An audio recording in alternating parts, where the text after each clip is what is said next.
Ito yung vlog na tinamad. So, ngayon, ang pag-uusapan natin ay yung paano nga ba makakuha ng pwesto pag nag-negosyo ka ng tubigan. So, una, humanap ka muna ng pwesto mo. Pangalawa, yung kapital mo.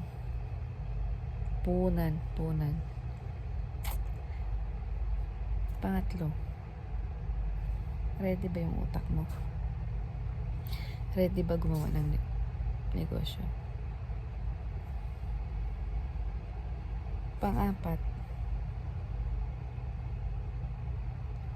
may sapat ka bang kaalaman sa kung anong gagawin mong negosyo? Kasi kung wala, useless lang yun.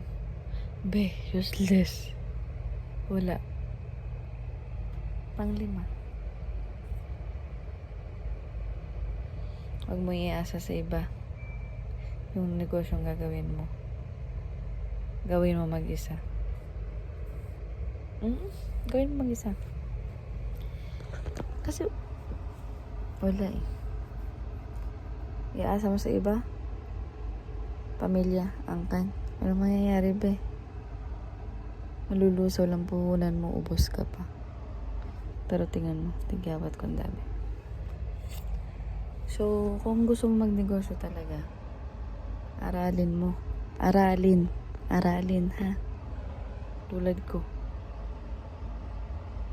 Di ko inaral. Wala, belusaw. Ganon. Balak.